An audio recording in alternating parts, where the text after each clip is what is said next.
Well, here we are with another edition of GW Unspoken, where we discuss stuff we don't typically talk about but probably should. And I've got a very special guest here in the studio. I've got Liz Heather. How are you? I'm good, thank you. It's nice to be here. I'm so excited about this podcast. I've been thinking about it all day, actually, to make sure I ask the right questions because you're a dietitian. I am. Oh, my gosh. Well, I want to start the podcast by checking in with you. I'm going to ask you from a scale from 1 to 5. 1's really low and 5's high. How are you feeling right now? Oh, I don't know. Switch on the spot, see?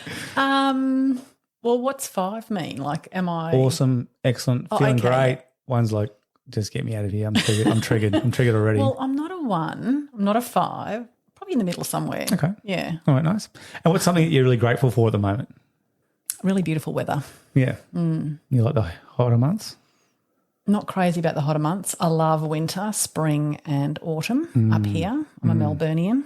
Oh, yeah. Don't miss winter. No, it gets really cold down there, doesn't it? Yeah, it rains sideways and it chills you to the bone. I don't miss that part of the... But no, at the moment, just being able to get outside. Yeah. Had a good long walk yesterday and it was really beautiful. Really enjoyed it. Beautiful. All right, well, here's a question for you. How would you describe yourself in 30 to 60 seconds? Like, who are you? For our people who are listening, who is Liz? Well, I'm a mum. Yep. I have 2 boys and one's left home, one's still at home. I'm also a pet parent. I've got a little pom. Yep. I love my work. I work with athletes and I also work with clients who have eating disorders as well. Right. I have a great network of friends I really enjoy spending time with. And I also like getting involved in my community as well. Oh, lovely. Yeah, I've got extended family. And you're a sunny coast lady, aren't you? I am. It's a beautiful part of the world. It's nice. Very blessed to live there, especially after Melbourne. Stop back in Melbourne. Good coffee in Melbourne. I do love Melbourne. I do miss it. There are lots of things I miss about Melbourne. Yeah. We go a couple of times a year, but we just love the coffee there. It's always so good. They are known for coffee. All right. Well, let's start a bit about you because we're really looking forward to some of these answers about nutrition because we're doing a podcast series at the moment with the business Innate Code and we talk about, an 8 series of 8 things that we believe bring up holistic health, and nutrition is a big one. And especially like I'm a teacher at school talking about kids and know often there's a lot of challenges around food and different relationships with food. But let's go back to your journey. Take us through a bit about you about primary school and secondary school. Were you into education then? Did you love school? Was it a good experience for you? Yeah, I loved school, loved learning. I wasn't always good at my homework though, but you're not alone there. I got into trouble sometimes about handing in homework, but no, I loved science. That was my thing at school. Yeah. So I loved maths, chemistry, and biology. That really, and I just loved learning about the human body. Actually, that really fascinated me at school. I just remember thinking how amazing our bodies are. Did that run in the family at all, or was it just unique to you? No, it didn't run in the family. Didn't? No. Okay. My brother's academic. My parents weren't. Okay. Yeah. So then getting out if you go fast track from there, primary school, high school, and you found your passion with chemistry, maths, biology, those subjects in the human body, you're saying, what was the transition then from that to university? Did you know straight away then year 12, no, I'm definitely going to this field? Did you know exactly where you were going? I had no idea. Okay. I just knew that I loved science. I knew I wanted to learn more. So I went and I did an undergraduate science degree. Yeah. And I chose subjects that I loved. So I really loved chemistry, biochemistry, biology, pharmacology. Those are the subjects that I did. I can't even spell those words. Okay, yeah. Pharmacology. Yeah. What's pharmacology though? It's basically the science of drugs and how drugs work in the body and all the different organ systems. All right. So you did a degree there in science, and then how did it progress? Take us through the journey of progressing from that to where you're at. For me, I was 21, finished uni, broke, thought need a job. So I actually worked as a sales rep for a while. Okay. Yeah. So for a couple of years actually, and I thought, no, I need to go back to school. I think for me, the interest in dietetics really started in high school. I was talking to a friend of mine and she wanted to be a dietitian. And I thought, actually, that sounds like a really good job. I wouldn't mind doing that. And at uni, I remember in second year biochem, we did a nutrition, there was a nutrition unit, and it was a significant unit. And so it's the biochemistry of nutrition, I suppose, the vitamins, minerals, macronutrients, micronutrients, metabolism, that sort of thing. And I thought, I really like doing this. Wow. So that's really what spurred my interest. And and for a couple of years, working as a sales rep, I thought, no, I want to go back and do it. So I went back and did a 2-year postgraduate degree in nutrition and dietetics at Deakin Uni in Melbourne. Yeah, wow. That's fun. And you didn't mind studying like in that area? Loved it. Yeah, right. Yep. So it was a 2-year degree, postgraduate degree. Okay. Yeah. And was your own personal journey with health, were you always into health yourself? Like, was that something that resonated with you too, or was it more just the art and science of it? It was more the science and the art of it. Yeah. Yeah, right. Yeah, I wasn't into I never went to the gym as a kid. Yeah. I really didn't go to the. My first time that I set foot in a gym was was in my 40s. Yeah, okay. Yeah, after a knee injury as part of my rehab. Rehab, yeah. And then thought, actually, the gym's not so bad. Okay. So, and my injury was as a result of a different sport, but so a bit of rehab was needed, and gym was where I went, and so I don't actually mind going to the gym now, but I didn't like it when I was an adolescent and in my 20s. Yeah, it wasn't something you were driven or passionate about. Okay. So finish your degree, and then what happened from there? I'm just want to know how the correlation goes to where you are now, because we know each other through one of our family members came and saw you and resonated straight away with what you're saying. And I've got a very basic background in nutrition, part of PE studies, nothing like you've done. But yeah, and I just said, look, shot in the dark, I'd love you to come and chat on the show, and you're open to do that. We eventually got there. Something kept coming up on me, yes. But yeah, so what happened to where you're at now? So what was your job pathway, if that's okay? Sure. I finished my undergrad degree, and I actually worked for a hospital for a little while. I worked for a rehab hospital in Melbourne, and I worked in food service, which I also really enjoyed. And I did that for just under 2 years.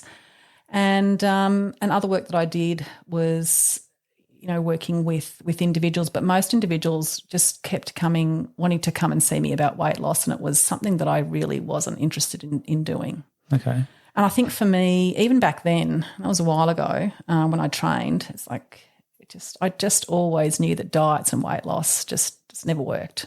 So I didn't want to work with clients to help them lose weight for only them to go away and then regain weight and then feel terrible about themselves.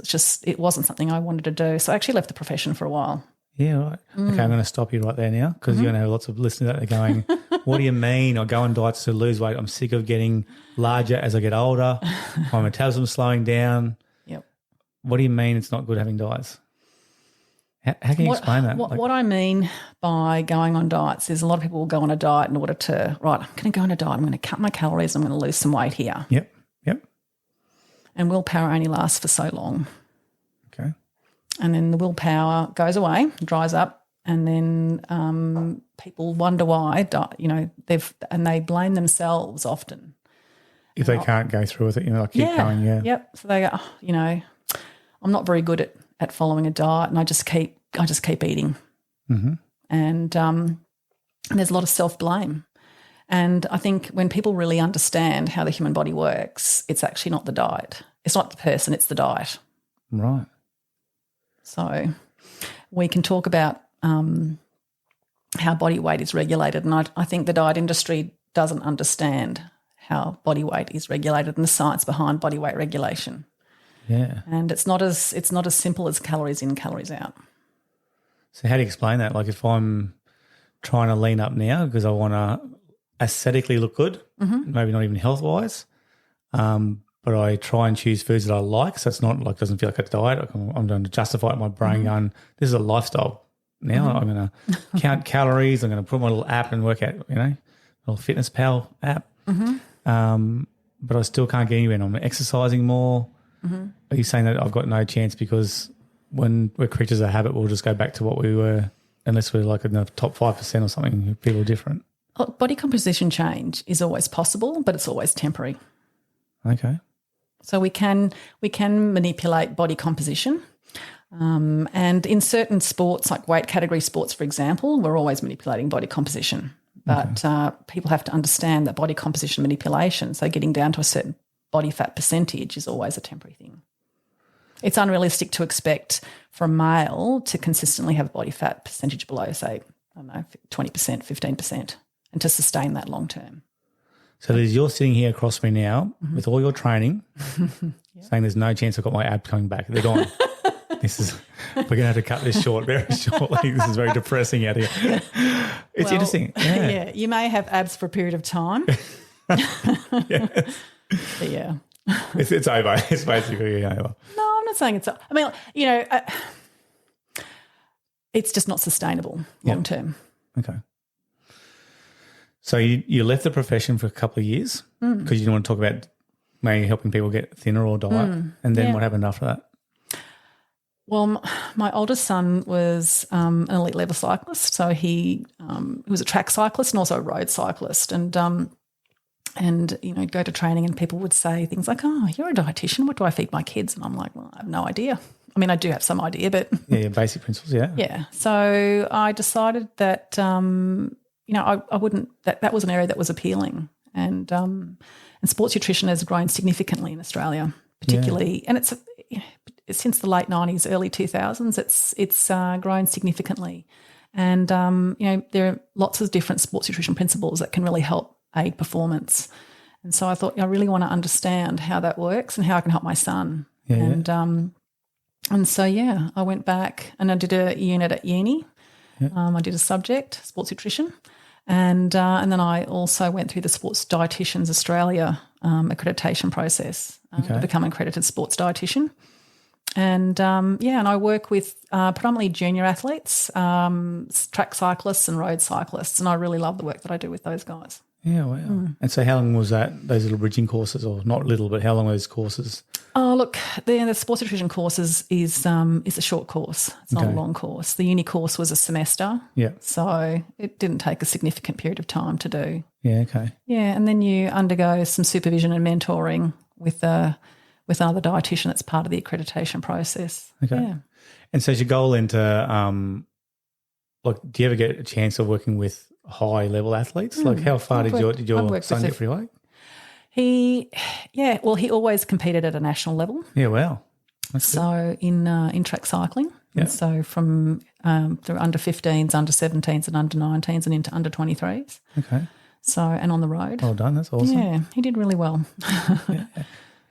So when you get athletes, do you have like a burning desire to help people who are just starting or maintaining or trying to push through a threshold? Like, do you have any specific niches that you love more than others? Like, is there one?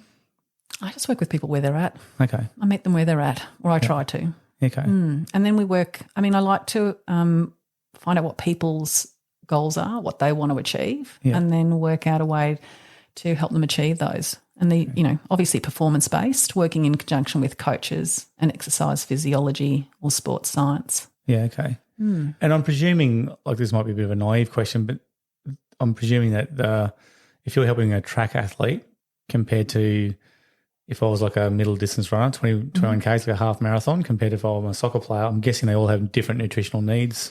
Or is there an underlying... There's a lot of commonality. Is there? What are some of those? Well, it depends on what they're doing on the track, and it depends on their training. Okay. And so I look at what their training program is, and they often talk to coaches. And so quite a few of the athletes I get come from coaches or coach referrals, and so often I look at their program and look at what their needs are. Yeah. And then look at what their baseline diet is. And so I work with a lot of their families as well, because a lot of junior athletes are still living at home. Yeah. And so I work with families, work out what usual eating looks like, and then, look at based on what their performance goals are, look at, well, what can we change, what can we tweak? Yeah, okay. So we make some minor tweaks and changes, and over time, you can see some significant changes in performance, and there are significant performance benefits through changing day-to-day eating and also eating around training sessions and during training sessions, depending on training session duration. Yeah, right. So it's a massive formula for you, isn't it? Like you have to think of a lot of things. Mm-hmm. Do you ever have to get athletes' blood test results or anything to find out what certain foods you do? Mm-hmm. Definitely. So, I really like to have a bit of a look at what's going on. Yeah. Are they iron deficient, for example? I've picked up a few athletes with significant iron deficiency, and one of them in particular had iron deficiency anemia. So, wow. And that's going to have a huge impact on performance. Yeah. So you really want to be able to pick up those sorts of things. Yeah, okay. And then what about the other, I'm probably jumping around a bit too much, but what about the other half of things where you're helping people with eating disorders? Are you seeing a larger proportion of that coming through now compared to when you first started your career helping in that area, or what's the trend at the moment? Well, since 2012, there's been a 21% increase in eating disorders, 1.1 million Australians.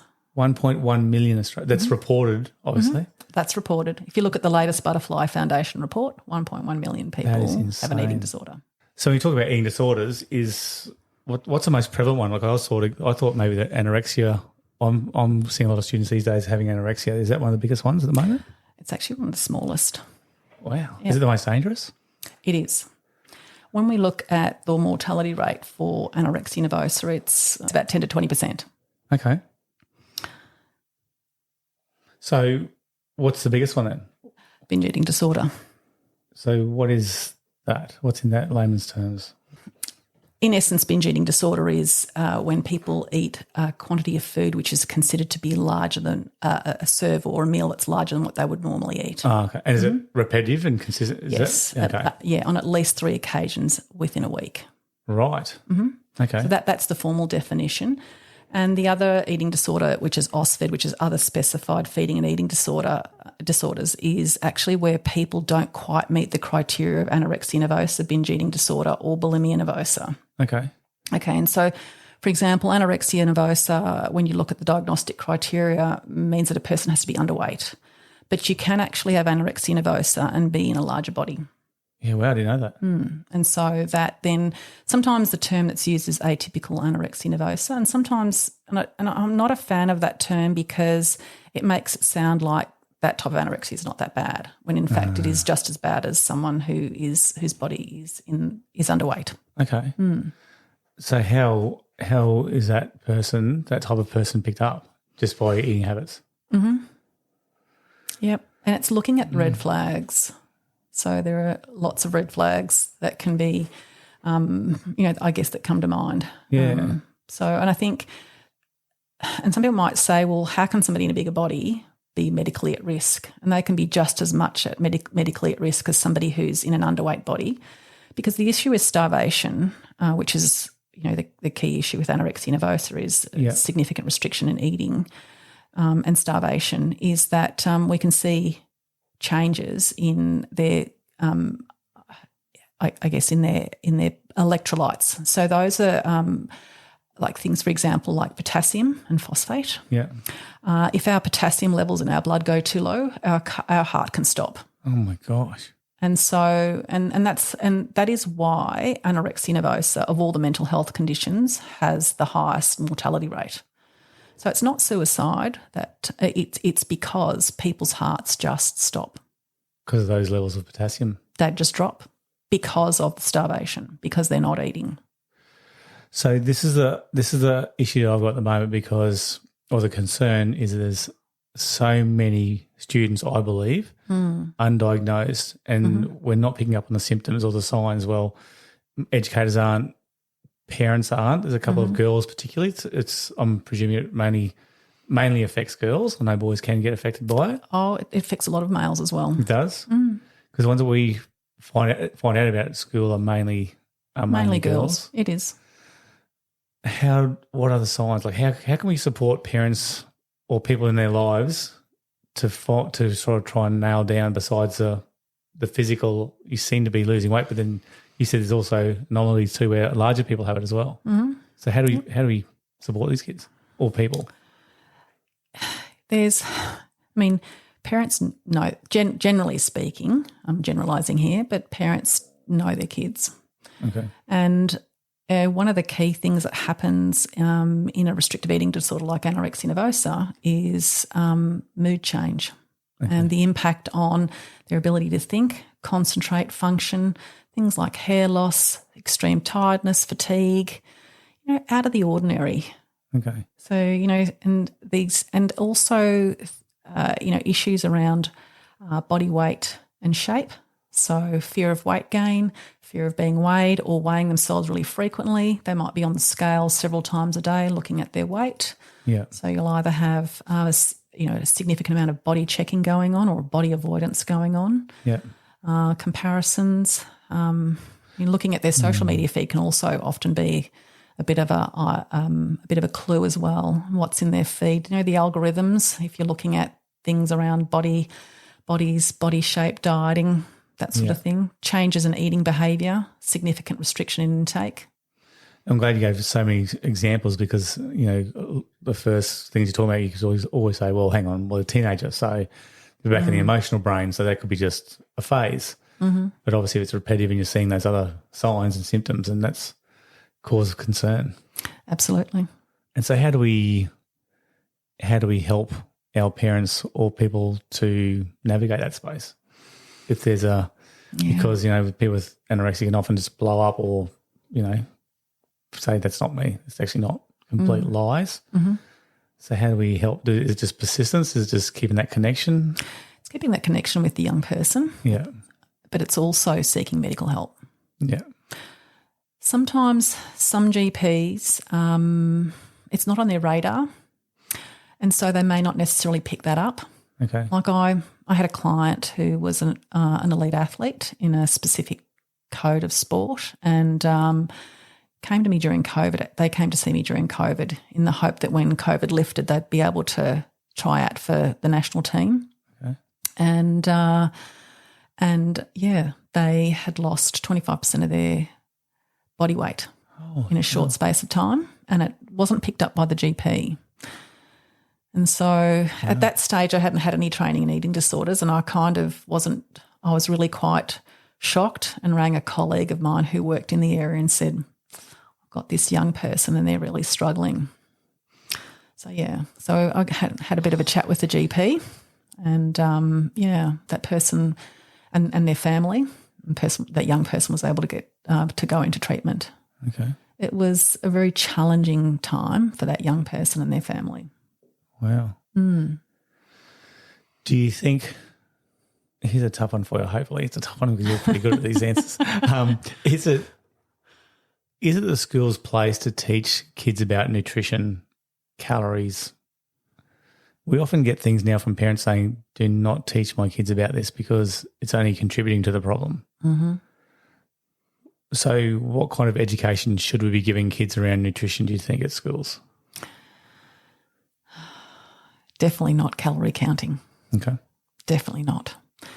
It's interesting because a lot of the clients I see with restrictive eating disorders are fixated on numbers. So whether it's calorie numbers or weight, a lot of them can tell the calories in food better than I can sometimes. Okay. And sometimes and some clients will say, I know calories now. I wish I could unknow it. Yeah, and I think that focus on numbers can be quite negative for young people.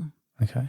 For anyone, actually. I've got clients who are in their 60s and 70s with restrictive eating disorders. Well, let's just wreck my teaching now because there's often part of our lesson plans where we'll say things like, we're trying to improve the diet and whether it's a healthy eating plate or the pyramid, the healthy pyramid eating pyramid. We talk about, let's talk about reducing the amount of sugar you're having, for example, in that area, the sweets area.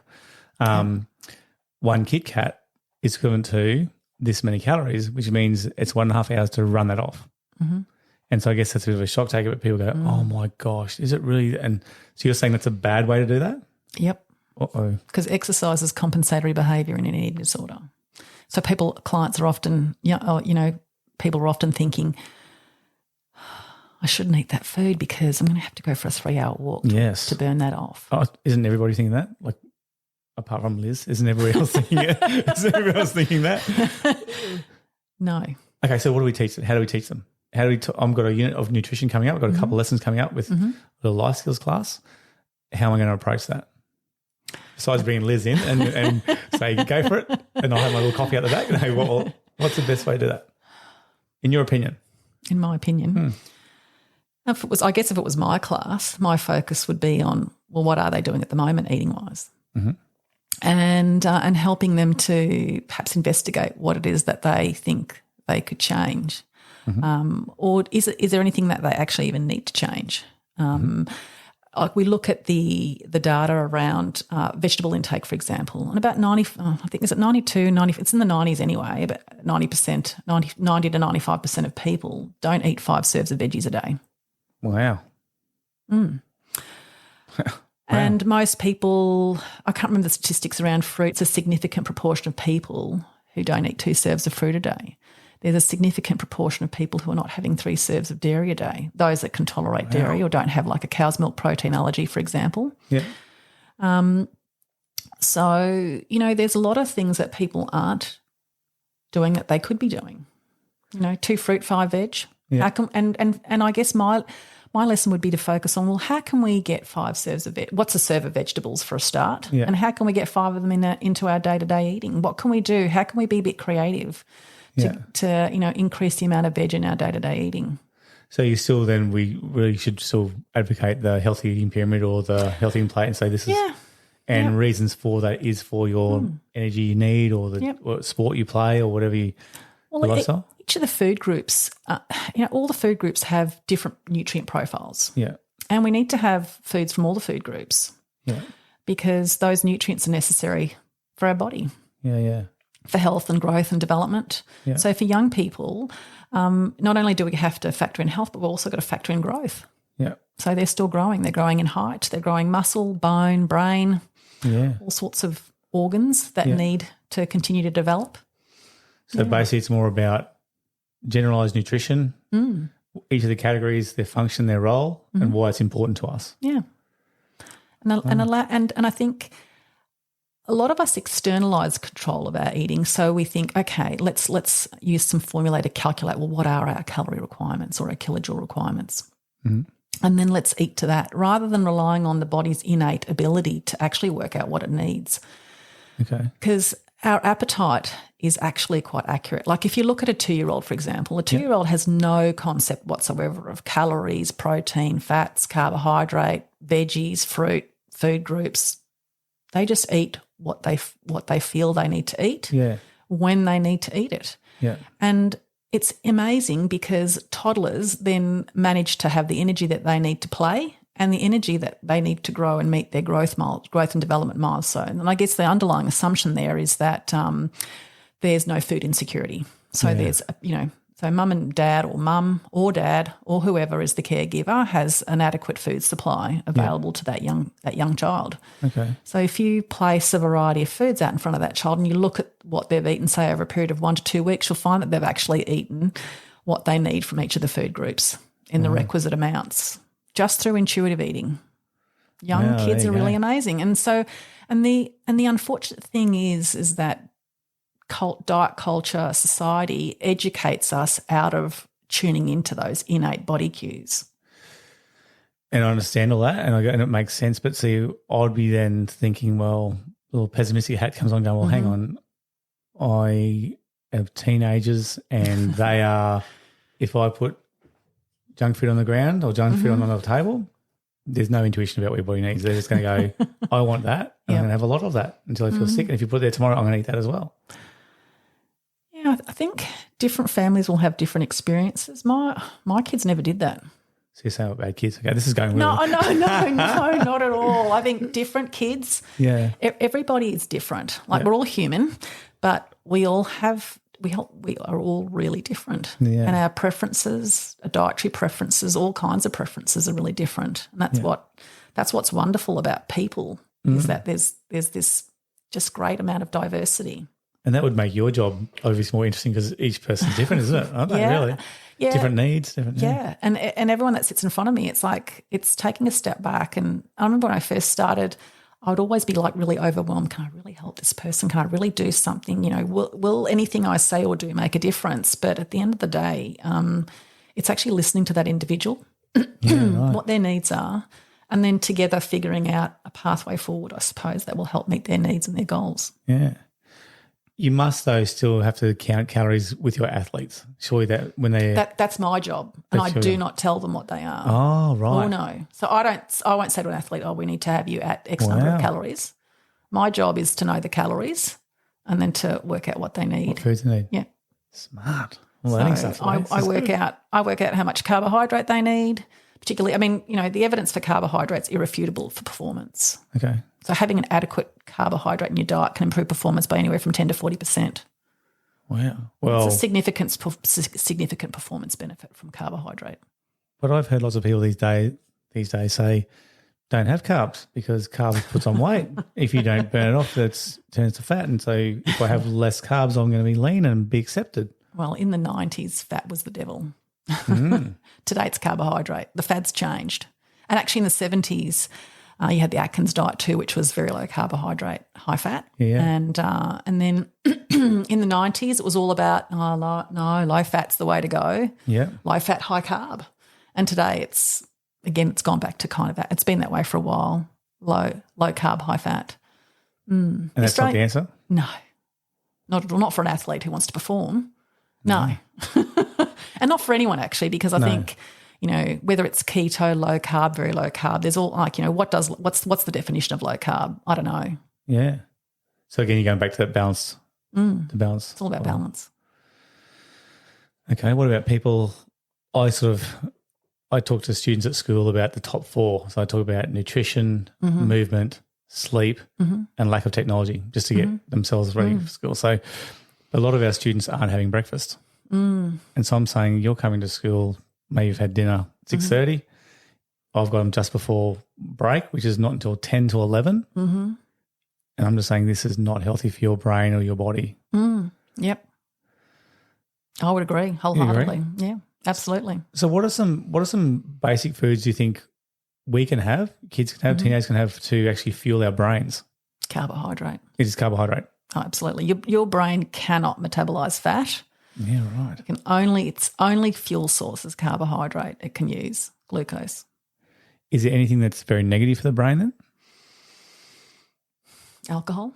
Okay. Hopefully Very kids negative. aren't having that. Well, let's hope Maybe not. my classes. Okay.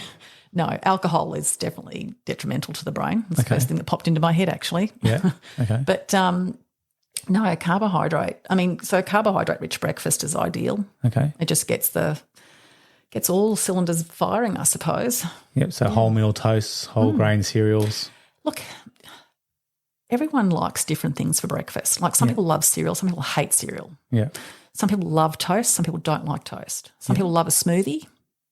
Yeah. Okay. So it's what you like. So I mean, there's lots of great smoothie recipes, with oats and fruit and milk and yogurt, a bit of honey. Yeah. Some people will, chuck in a bit of protein powder because they think there might not be enough in there. But there probably is if you've got a good amount of milk in there and yogurt. You need the protein powder. Okay. But, so it just depends on what your taste is. Okay. So if you like egg and toast, by all means, egg and toast. All right. Yeah. And a smoothie. Well, you talk about Or a milk drink. Milk and Milo is a great breakfast. Milo's actually rich in iron. Well, there you go. I was going to ask you about that because an ongoing debate I hear a lot about is that milk's not good for you. But I'd like your perspective on that one. Well, it depends. If you've got a cow's milk protein allergy, no, milk's not good for you. Okay. But if you don't have any kind of, an allergy or an intolerance, some people are intolerant to lactose, and that's quite common. Yeah. But there are lots of lactose-free dairy options. And look, and it's a very individual thing, and that's something that I take into consideration. But I guess one of the key nutrients out of dairy is B12 and calcium. Calcium also, but particularly if you follow a vegetarian diet, B12 is an important micronutrient in milk. Okay.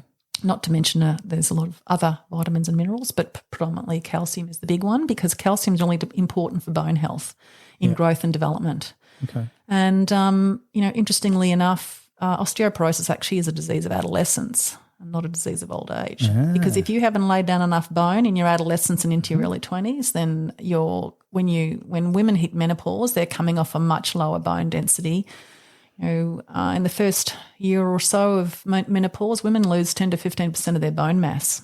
Oh, wow. In a short space of time, and that then increases their risk of fracture. Yeah. So all terrible. That calcium and the weight bearing, hopping, skipping, jumping, also important to increase their bone density. Absolutely. We've learned so much today. It's so good.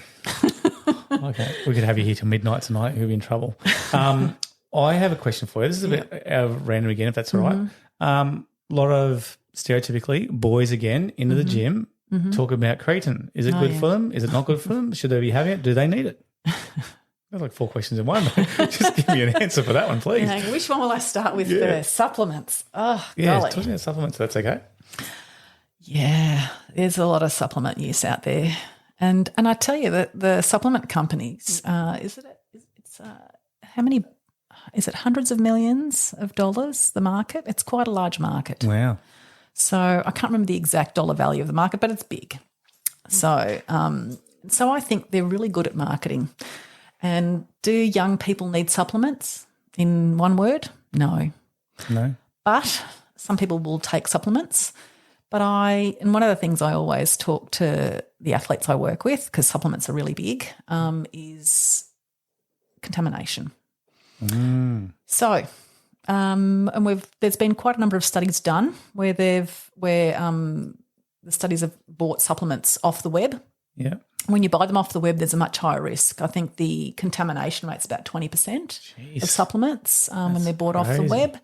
Hasta, which is a supplement testing company, so, is there inherent bias there? Don't know. They tested 63 supplements, of which 6 were contaminated with wider band substances. Wow. So, and that was in Australia. So Hasta's an Australian company. Informed Sports, a company out of the UK, and batch testing. So a supplement company will send their supplement to Hasta or Informed Sport or NFP, which I think is the US company, and there's and what they do is they have to send every batch of that supplement to get tested for over 200 wider band substances, and so so and even that. So if you look at Sport Integrity Australia, they'll tell you that even though a supplement's batch tested, there's still no guarantee. So an athlete is responsible for everything that goes into their mouth and into their body. So supplementation, is it necessary? No. But what if they say it fires me up before gym and I can't get excited before gym? It's like all the excuses come out. I get itchy faces and it makes me want to train. No good. Well, I would actually look at what does it say on the label. Like a lot of those pre-workouts contain huge doses of caffeine. And so if young people are training late afternoon after school and they're having a significant dose of caffeine from their pre-workout, it's going to absolutely mess with their sleep. Yeah. They're going to. Good point. So, caffeine stays in the body for quite a period of time. Yeah. And so, the recommendations are, limiting caffeine intake after 1 or 2 p.m. in the afternoon so that your sleep's not too badly impacted. And if you're having a mega dose of caffeine at 4 or 5 o'clock in the afternoon for a gym session as a young person, your sleep's not going to be great. You're going to be sort of a bit wired still at about 11 o'clock at night and wondering why you feel terrible the next day. Jeez. All right, you talked about supplementation. Do you think the Australian diet typically needs supplements? What, vitamins? In general? You're talking about vitamins, minerals? Yeah. If people are eating from the food groups, unlikely. Okay. Unless you've got an overt deficiency, or you've got a specific medical condition. Okay. If you're otherwise fit and healthy, it's unlikely. Okay. How many coffees are good for you in a day? Well, caffeine is – the Australian Institute of Sport classify supplements A, B, C, D. Okay. And the A category supplements are ones that have been shown to be effective in performance, and caffeine is one of them. Well, I'm going by that. Perfect. I thought you might like that. So if you have 10 coffees a day, you become an athlete. That's all I can hear. That's perfect. No, that's not it. Oh, damn it. So, don't edit that bit out. Very good. All right. Now, listen, I want to get to some serious fun questions soon, but is there anything else that I haven't mentioned that you think is really important for our listeners to understand? Or I know we could talk about so many different categories in what we've talked about anyway, but is there any general info, any information that we haven't covered you think that is important for parents, teenagers maybe, that we haven't covered? That's a good question. There's lots. Is there? Yeah. Where do I think one of the things that I always really like to emphasise is that food doesn't have a moral value. Oh, so food is neither good nor bad. It just is what it is.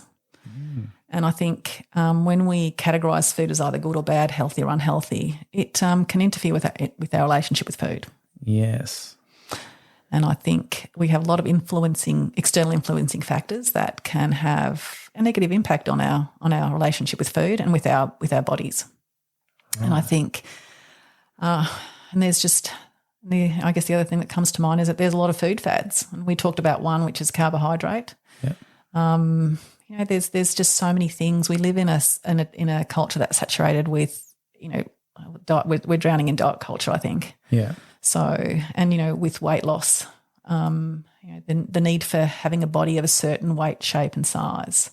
Yeah. And dieting is actually the number one risk factor for an eating disorder, going on a diet. But that's a bit of a thing too, Liz. I was talking to the kids today about watching a little film on that sugar film. And he didn't really emphasise calories. I think it was one bit about calories, but not too much, but just about his moods and that kind of stuff. And I was trying to say to the students about their ability to focus and not be jittery and be able to really get the best out of their brain, their neural pathways. Yep. Is like I said, that balanced diet is to have like those carbs or maybe reduce sugar so they don't have that spike in insulin and things like that. I always talk about all foods fitting, like all foods fit. Yeah. And there are certain foods we need to eat every day. Yep. So we need to be eating protein, carbohydrate, fruit, veg, dairy, healthy fats on a daily basis. Yep. Those are things that are really important for health. But demonising foods, whether it be fast food, whether it be sweets like chocolate, sugar, creates this, I guess, environment where we think about a food as being bad. And when we think about something being bad, we think we shouldn't have it. And when we think we shouldn't have it, when it presents itself, it kind of has this allure and we want it more. And we choose to eat it not because we feel like it, but we choose to eat it because we shouldn't and we might not see it again for a while. Yeah. So it's having a healthy relationship with food is being able to look at something and say, look, I can have that any time I like. I can have as much of it as I want. But do I really feel like it? Is this what I want to eat? Am I really hungry? Yeah. Is there something else? Am I a bit bored? Could I be doing something else? Yeah. So it's getting curious. It's taking a step back. It's, all foods fit. It's being able to have a bit of chocolate when you feel like it. It's okay. Yeah. Nothing wrong with a bit of chocolate. Doesn't mean you're a bad person. No, not at all. I guess too, like you're talking about a little bit about, how we're influenced by body image and social media and subliminal messages and that kind of stuff. But even we talked today about how often the sugary foods are at that eye level, or they are really bright packets, or they are, and unfortunately our kids are subject to that, or if we're not conscious of those things as well. Food companies are really good at marketing stuff. Yeah. Yeah. So, yes, and they have large profit margins. Yeah. And it's really hard to balance that messaging, the marketing messaging that comes from food marketing. It's also really hard to balance all the messaging that comes from social media, and particularly social media algorithms that target young people as well. So you start looking for something and all of a sudden you are inundated with messaging. Yeah, and questioning yourself. And then when you are hungry, and often you crave sugar and salt when you're starving, you might go for junk food, then you feel like a bad person because you've had it, and then it's cyclic. Mm-hmm. Yep. So foods aren't bad, they just have a cause and effect. Look, food is what it is. It has no moral value. Yeah. I'm not going to feel guilty when I have those Tim Tams in too now. That's awesome. I'm going to start buying them again. Oh, so good. So refreshing to hear all this information. I might have to get your guest speak to class next. All right. Thank you for sharing that. Thanks. Thanks for having me. No, I'm not finished yet. You can't get off that lightly. And I've seen like you're getting off that. This is the important stuff now. Okay. Ready? This is to find out a bit more about Liz. Okay. All right. I don't know if I've shown you these ones. Okay, here we go. Oh, golly. Okay, here we go. Here we go. These are not getting answered. Okay, quick answers. Ready? Class, favourite food? Depends on what I feel like. No, wrong. It's right or wrong here. At the moment, I've got a real thing for Vietnamese food. Oh, okay. I love spicy. You do? Is spicy good for you? Oh, yeah. Is it? Well, if you like spicy, but some people don't like spicy food, like chili and things like that. Yeah. If you don't like it, well then Doesn't matter whether it's good for you or not. You're allowed to not like stuff. Okay. We can get very far. Quick questions, one person. Okay. Favourite drink? At the moment, I've got a bit of a thing for Budrum ginger cordial with sparkling water. Golly, it's good. Is it? Yep, love it. All right. Do you have a favourite song style or music? Or favourite song or music style? I'm not very good at music. That's all right. I actually I love jazz and blues. Mm. Okay, nice. Do you have a favourite movie? No. You don't? There's nothing that comes on and you say, I have to watch this because it's on again. Oh, no, actually, no, there is. Blues Brothers. Okay. Love the Blues Brothers. Twice someone said that. I've never seen it. It's true. It's a really good movie. Can't tell you how many times I've seen it. Okay. Lots. Goes to your last answer. Favourite leisure time activity? Love cycling. Do you? I'm a cyclist, yeah. Oh, I thought you were going to say walking the pond. I like walking the pom too. Yeah. She's good. But I have to walk her either early in the morning or late at night because she gets too hot during the day. She's got too much fluff. Okay. Is it short or long distance with your cycling? I was just thinking about your cycling when you're saying that. Longer distance, yeah. Long distance. Yeah. Okay. It depends on how much time I've got too. Okay. So on the weekends, I like to go for a bit longer. It's really just nice to be out in the fresh air. Okay. Favourite holiday destination? I've always wanted to, I've always wanted to go to Vietnam. Okay. The food too. Yep. And eat lots of Vietnamese food. Spicy. We're getting somewhere. That's good. Okay. But I also love Europe too. Okay. Do you have a least favourite food? Is there something you don't eat?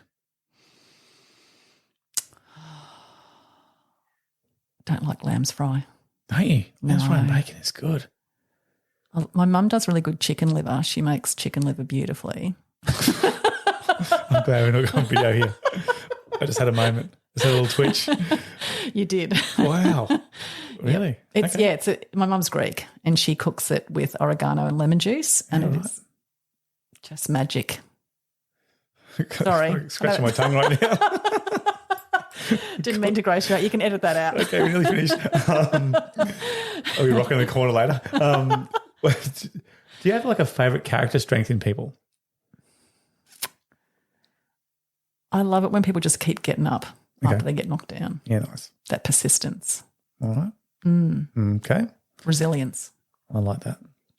Okay, next lot of fun questions. I'm going to give you a word and you use the word. You have to say only one other word that connects them. You ready? I'll make them easy for you. Okay. Alcohol. Silliness. Sugar. Energy. Soft drinks. Fizzy. Juice. Sweet. Carbohydrates. Performance. Children. Fun. Traffic. Horrendous. Lasagna. Yummy. Being a dietitian. I was going to say fun. Rewarding is probably a better word. See, this is why I don't like interviewing intelligent people. They make this so easy, so that's annoying. Very, very good. Very Thanks. good. Thanks for the that was a backhand compliment. That's very good. Okay, here comes your last questions. Ready? Liz is down to her last $20. What is she buying? I have no idea. I've stumped you. What would I get? Depends if I'm hungry food. Okay. Vietnamese food. There you go. All right. You've just inherited $2 million. I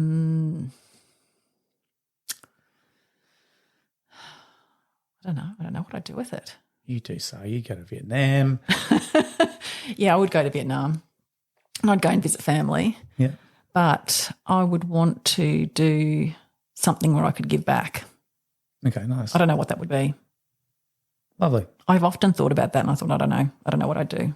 Okay. I'd probably need some advice.